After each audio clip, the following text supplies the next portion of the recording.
গুমের ঘটনা আজকের ঘটনা না, আয়নাঘর আজকের না। এই ঘটনা শেখ মুজিবুর রহমানের আমলেই ঘটেছে। বাংলাদেশ পুলিশকে জাতীয় রক্ষী বাহিনীর রূপে রূপান্তরিত করেছেন।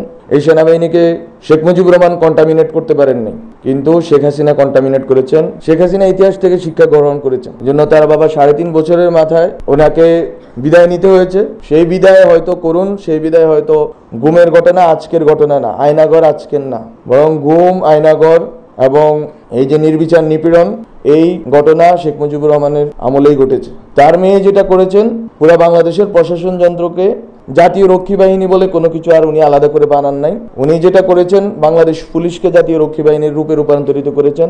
বিজিবিকে সীমান্ত থেকে এনে রক্ষী বাহিনীতে রূপান্তরিত করেছেন। উনি ইভেন পিলখানা হত্যাকাণ্ডের কথা আপনারা জানেন, আগামী 25 ফেব্রুয়ারি পিলখানা হত্যাকাণ্ড দিবস।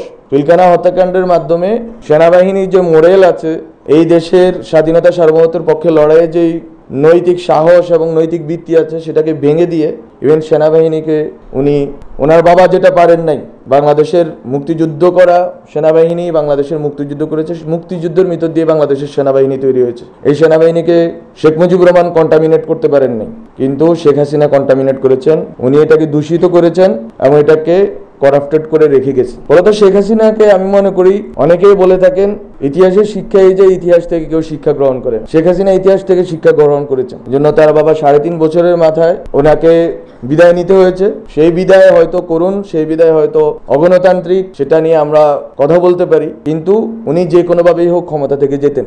কিন্তু বাংলাদেশে শেখ হাসিনা তার বাবার ভুল থেকে শিক্ষা গ্রহণ করে এই প্রশাসন যন্ত্রকে একটা ক্লায়েন্টিজমের মাধ্যমে পুরা তৃণমূল পর্যন্ত উনি নিজের দলের অধীন করেছেন।